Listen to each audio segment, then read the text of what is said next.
Bismillahirrahmanirrahim. Assalamualaikum, it's Dr. Saira Shabir here. Here is my first lecture of Fundamentals of Organic Chemistry with you. However, you have already been learning about fundamentals of organic chemistry. So today we shall study about the synthesis and reactions of aromatic hydrocarbons. In today's class, we shall discuss which compounds chemistry fall under the category of aromatic hydrocarbons, how these aromatic hydrocarbons can be synthesized from easily accessible precursors, and how does they react with other organic or inorganic molecules.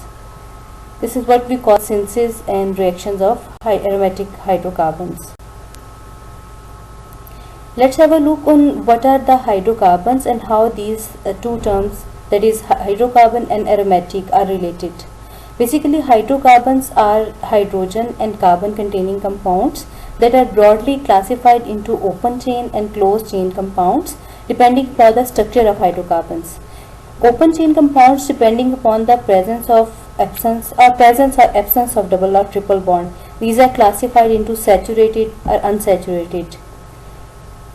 While closed chain compounds, they can be homo or heterocyclic in the presence or absence of heteroatom. Basically heteroatom क्या होता है? Is an atom that is other than hydrogen or carbon, जिसमें हम nitrogen, oxygen, sulfur, these kind of atoms, these are called heteroatoms. When we talk about homocyclic compounds, these are saturated carbon chains that form ring.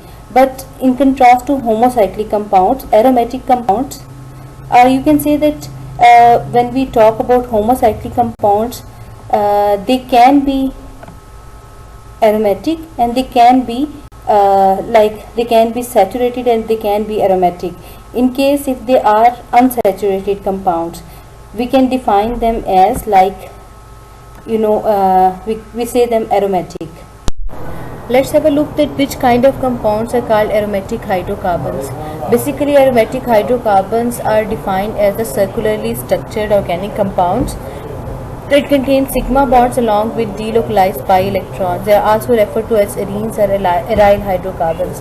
If we talk about this definition, then from this definition we come to know about few things.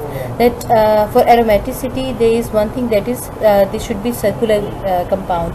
Circularly structured compounds are cyclic compounds, and the other thing, they should have alternate single and double bonds in there, and these are basically what is special about these alternating single and double bonds, that makes this system as delocalized system, that electrons no longer belong to one atom, or they are part of the whole system then, and then these atoms, all atoms contributing the delocalized pi electrons, they should be planar and they should be in plane to help the aromaticity. So that's why these compounds are basically sometimes just like if we take an example of these aromatic compounds, and these are the one leading example is of aromatic, like benzene is here. In case of benzene, we have a six-membered carbon skeleton, that is a circular structure, basically cyclic structure, and it has three alternating single and double bonds there. And benzene structure, because of the delocalization, we often put a circle inside instead of these three alternating single and double bonds. And one of them is like benzene, but this is not like aromatic compounds are not just limited to benzene. They can have substituents on this benzene structure, and just like if there is a methyl group present, we call it as toluene, and if there are two methyl group present, then we say that it is xylene is there. And then according to the positioning of these two methyl groups relevant to each other, we call these as ortho, meta or paraxylenes. And then we have indene, where there are two rings fused together, but they are aromatic as a whole. And then we have two benzene group. You can say that it looks like that there are two benzene, but actually there are four carbons in addition to the one benzene ring. So anyways, it is aromatic and we call it as naphthalene. And they can be two benzene groups attached to each other through a single bond, that is biphenyl, and the three benzene rings attached together are the it's a tricyclic compound. It can be anthracene or phenanthrene depending upon the connectivities. So these are all compounds are the examples. Continuing the introduction of aromatic hydrocarbons, these are a few aromatic hydrocarbons are you can say aromatic compounds whose common names and structures you had better remember. These include toluene, that has a methyl group attached on the benzene ring. Also phenol. Phenol has hydroxyl group attached to the benzene ring. Similarly, aniline. In aniline is a amino group attached to the benzene ring. Acetophenone. These are very commonly used in organic transformation. Acetophenone has a acyl group attached with the benzene ring. If there is a formyl group present on the benzene ring, we call it as benzaldehyde. Benzoic acid has a carboxyl group. Orthoxylene. Xylene, basically when there are two methyl groups attached to the benzene skeleton, we call it xylene. So if there are two methyl groups, they are on the adjacent carbon, we call it orthoxylene. In case if these two methyl groups, they are 1 and 3 position, then we call it metaxylene. If it is 1 and 4 position methyl group, then we call it as paraxylene. In case of styrene, there is a vinyl group attached to the benzene ring. Okay. When we talk about aromatic hydrocarbons, then we can generalize some physical properties that are characteristic of these aromatic hydrocarbons. And few of them are because these are organic in nature, so they prefer just like dissolve like, so they prefer organic compounds, just like they are insoluble in water, so they keep their identity separate from water. And also they are used as a very good solvent. We know many organic solvents like benzene is used as a solvent, and other solvents based on hydrocarbons, aromatic hydrocarbons. They are also very important in we say organic laboratories. So these, another interesting feature of these one is that most of these, not all though, but most of these are less dense than water. And these compounds most of them are volatile, and mostly these are colorless, and they are highly flammable liquids, means they are very readily ignitable when they come in contact with a spark, and they burn with a sooty flame because of incomplete combustion. And they are when we talk about aromatic hydrocarbons, then most of these are very toxic, and they are very hazardous for health. We know about benzene toxicity too. These compounds are readily in the start or at previous times, we used to isolate or get these aromatic hydrocarbons from coal tar, but now these days petroleum cracking and other, we subject petroleum to high temperature with special catalyst, and then we get a mixture of these you can say that aromatic hydrocarbons. And these aromatic hydrocarbons can be separated by utilizing different analytical techniques, like we have chromatography, or you can say that we have fractional distillation. These type of techniques can be used. And just like you know about mostly we try, if there is some natural source, we try to isolate, or we try to get that compound from the, and just as we have discussed that these compounds are toxic in nature. Benzene vapors can be toxic for health, and in their inhalation can cause nausea as well as respiratory problems. Apart from benzene, there are many other aromatic compounds that are not very healthy, just like when we talk about refueling our automobiles, because gasoline contain about 2% of benzene. So benzene, as we said, that this inhalation of benzene, it is very dangerous for health. So changing or refueling automobiles is also not very healthy for health.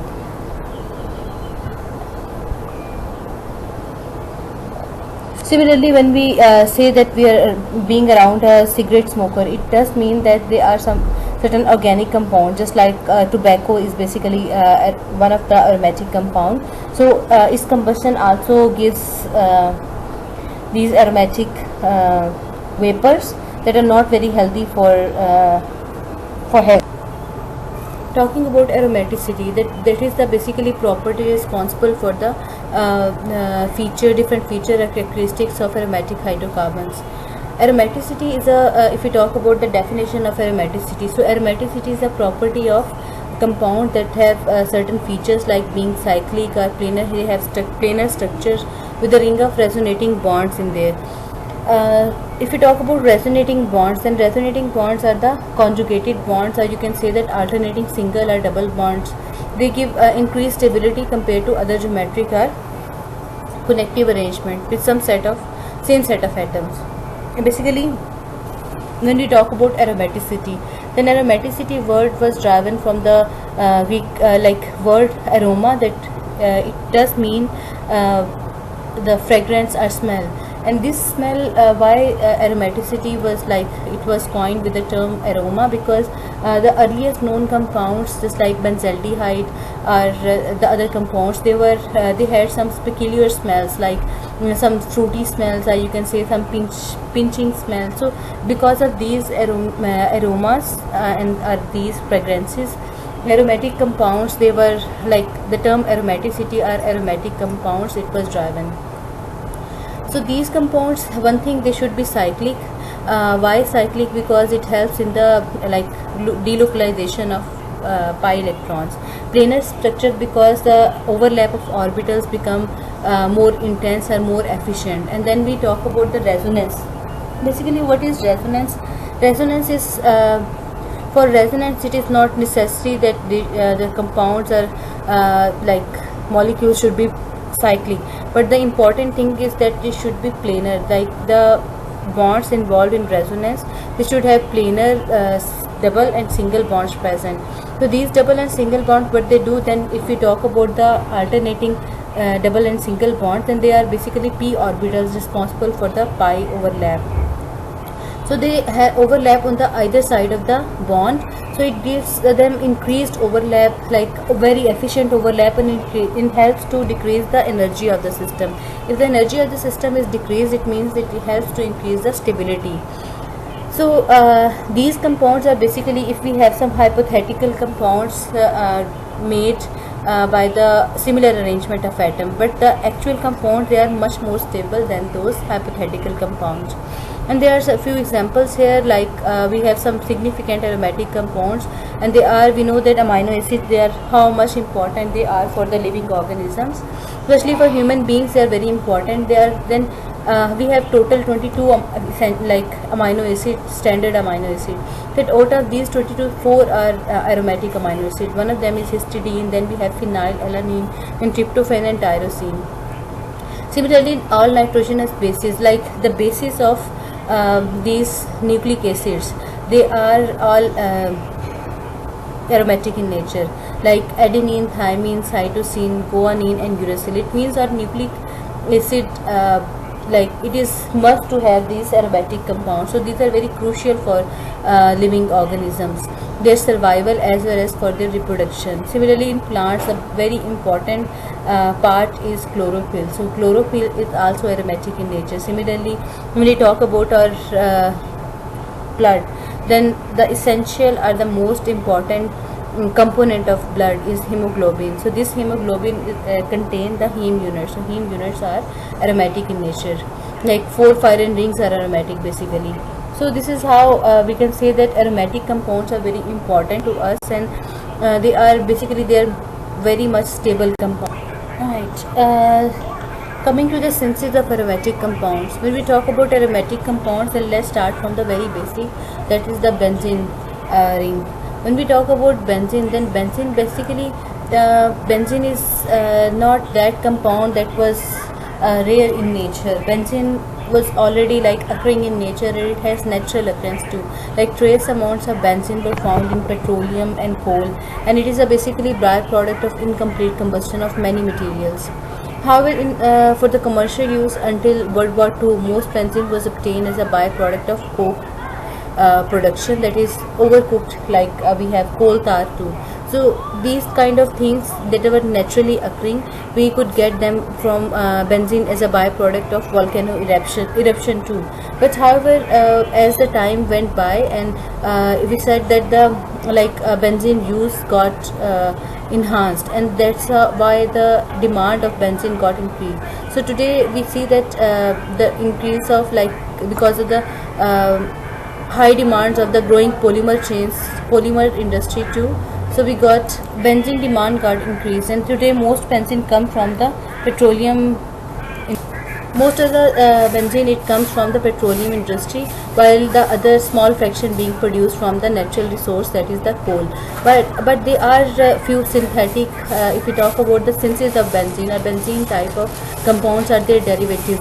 Then we have laboratory synthesis too, that are easy to perform and they can be conducted within laboratory domain. But there are industrial production going on too for benzene, to meet the like you can say the increased demands of benzene. Some of these methods are listed here. Like when we talk about the laboratory synthesis of benzene, then benzene can be synthesized from the cyclic polymerization of alkynes like acetylene, and then we have the decarboxylation of aromatic acids, similarly synthesis from the phenols, and then the synthesis from the benzene sulfonic acid. If we talk about the industrial production of benzene, then it can be synthesized by the catalytical reforming as well as the steam cracking. We can degrade the petroleum as well as some other naturally occurring compounds like coal tar, and then toluene hydrodealkylation can be done to obtain. Okay, then talking about synthesis, laboratory synthesis of benzenes. The first synthesis, we say it the cyclic polymerization of alkynes. Basically, benzene can be prepared from ethine by the process of cyclic polymerization. What happens in this process is, ethine is passed through a red hot iron tube at almost 873 Kelvin temperature. Ethine molecule basically then undergoes cyclic polymerization to form benzene. As you can see that three ethine molecules react together. The arrows are showing the movement of electrons, and then you can see that we get the benzene structure. Another method is that benzene can be prepared from aromatic acids through decarboxylation reaction. That is, if you use benzoic acid, then carbon dioxide eliminates in the presence of calcium oxide and sodium hydroxide on heating. So what we get benzene plus calcium carbonate. Another method is reported where what happens that synthesis can be carried out from phenol. So in this reaction, basically vapors of phenol are passed over heated zinc dust. Zinc dust reduces them from benzene. Another method is that benzene can be synthesized from benzene sulfonic acid. If you have benzene sulfonic acid, when we carry out the hydrolysis of benzene sulfonic acid, that in this process we get benzene and sulfuric acid. So what they told about the mechanism or the procedure of this reaction, that they use steam, because steam is at high temperature or it is very active form of water. It has high energy, so it reacts with benzene sulfonic acid, leading to the formation of benzene. One important way to synthesize benzene at industrial level is through catalytic reforming. Reforming, as the name suggests, we start from the hydrocarbon compounds too, and then we ended up in the aromatic hydrocarbon. So we have mentioned here the conditions for the catalytical reforming. As the name suggests, we have a catalyst, certain range of catalysts, and also a mixture of hydrocarbons can be used for this purpose. And the boiling point range between 60 to 200 degrees Celsius. So accordingly we have chosen the temperature range, like and what we do for this one, we blend it with hydrogen gas, and then we expose them to the bifunctional platinum chloride or rhenium chloride that acts as a catalyst for the dehydrogenation. The temperature is kept very high, around 500 to 525 degrees Celsius, and pressure is also like 8 to 50 atmospheric pressure. So what happens under these conditions, aliphatic hydrocarbons, they form rings, they connect together, but at first because just connecting together was not desired, we have to lose hydrogen to become aromatic hydrocarbons. The aromatic hydrocarbons, we can separate them from the other hydrocarbons through the by the extraction of with any one of the number of solvents, including diethyl glycol or sulfolane or benzene, and then we can separate them from other aromatic compounds by distillation. So this is how we start from a mixture of hydrocarbons, and then we get mixture of hydrocarbons too. But the nature of hydrocarbons is changed. It was first At first it was like we had aliphatic hydrocarbons, and then through the catalytic reforming we get to connect the corners of like different hydrocarbons. Aromatic skeletons are formed by the dehydrogenation, and then we get to separate them, like because we get a mixture of these aromatic hydrocarbon.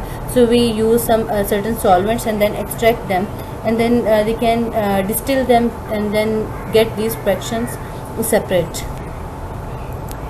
The next industrial synthesis of benzene is through the toluene hydrodealkylation. As the name suggests, hydrodealkylation is about the removing alkyl part from toluene, and then this is done by the help of hydrogen. And how it is done, because if you remember the structure of toluene, then it has a benzene ring, and on benzene ring there is a methyl group attached, and then this methyl group can be dealkylated or can be removed from benzene with the help of hydrogen gas. So how it is done, that we have to, like in this process, toluene is mixed with hydrogen, and after the mixing with hydrogen, we have to use certain catalysts for them. They can be chromium, molybdenum or platinum based catalysts, and then these catalysts are provided with a very high temperature, like 500 to 600 degrees Celsius at 40 to 60 atmospheric pressure. That is quite high pressure.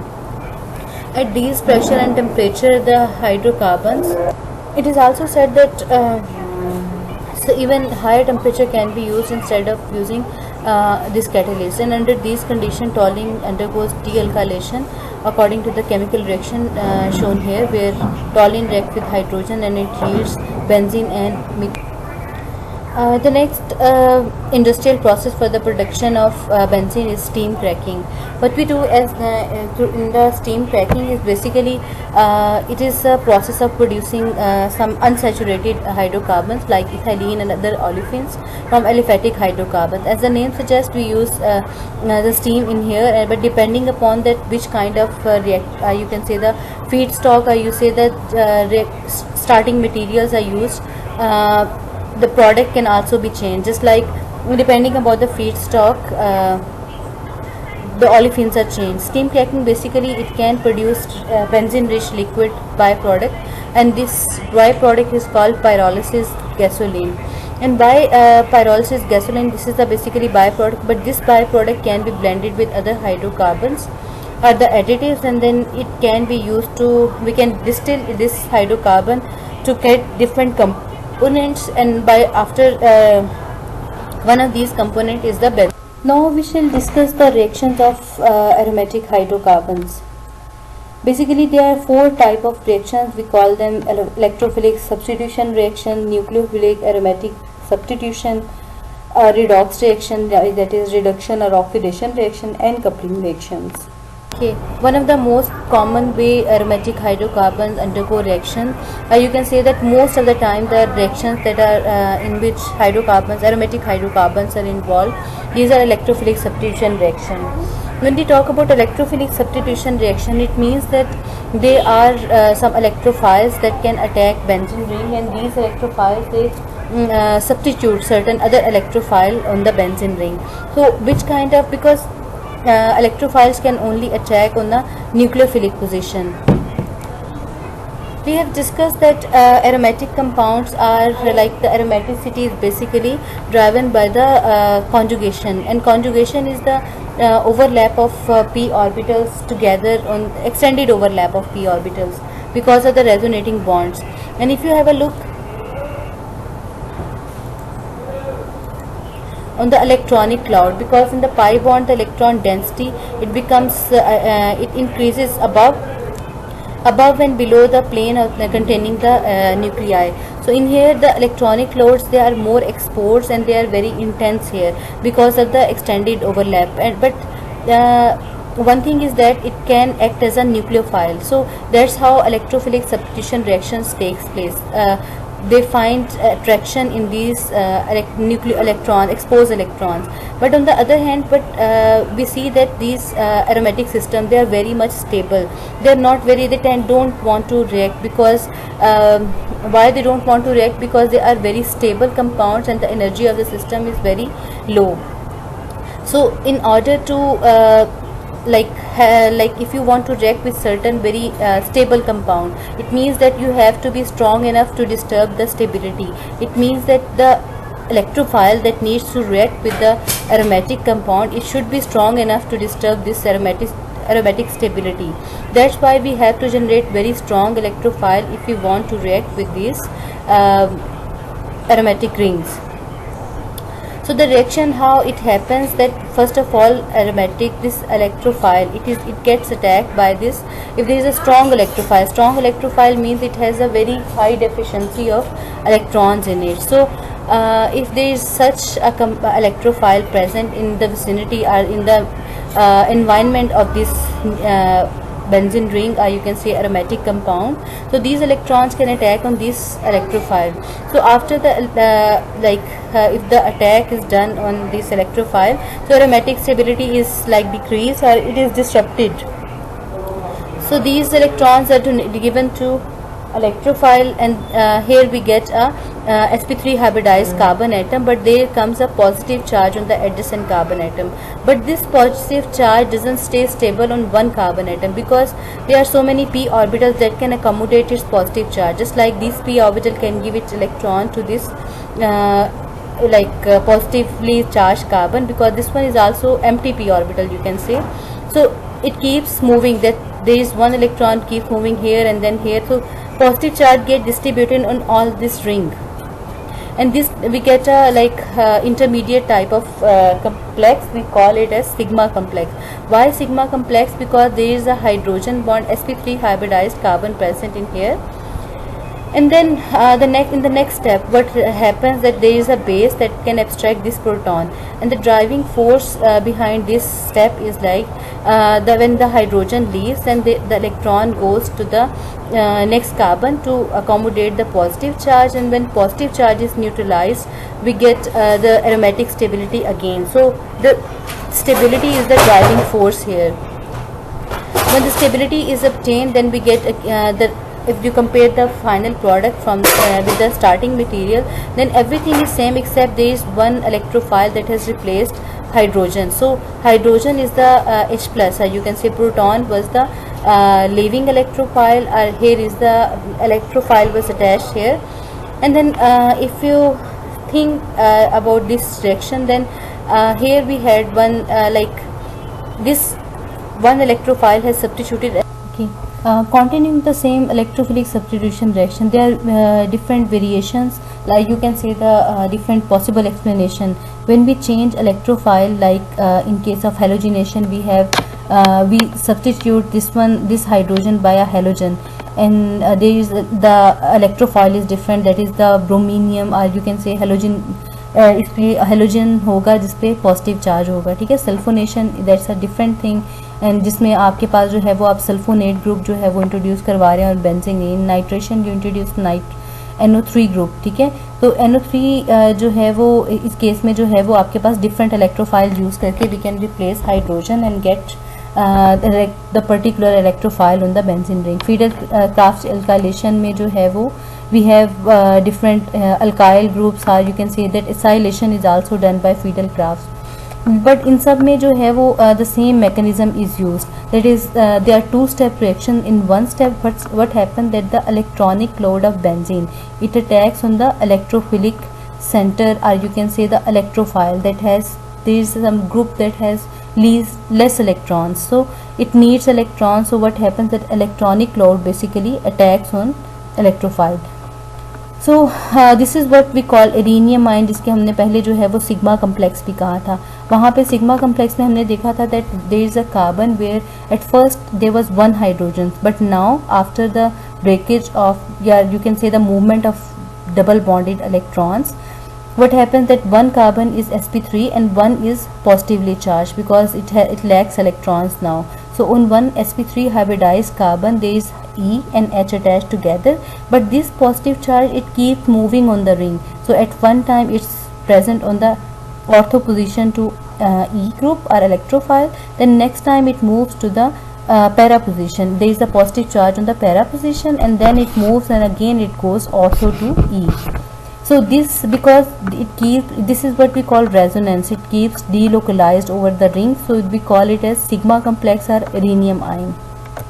These three structures, they are equivalent. So what happened, it was the first step. The first step was basically slow step, because it involves two species, that is electrophile, and because here you can say that benzene has to lose its aromaticity too. In this fast step, what happens, because it's fast, because there are involved, you can say that carbocation is involved, so these are very reactive species. Carbocation, what happens, and also the driving force for this reaction is the stability of the product. Here when you can see that when A abstract proton, then again this sigma complex obtains aromaticity. So this case जो है वो driving force is the aromaticity of the product, and we get the substituted product where E replaced H, and we get we call it as electrophilic substitution reaction, that some electrophile substituted hydrogen present already in the benzene group. Two carbons. Coming to the reference books, these are very good books. Jerry Marsh and M. Yunus की book है. Then McMurray. I followed McMurray for a few organic reactions and also some basics of. So you can also see. If you don't have these books, then I can send you these books. So you don't have to worry about the material. And assignments. There are some assignment. I would like you to go through them, and then please check them. If you have any problem, then we shall discuss it. Thank you.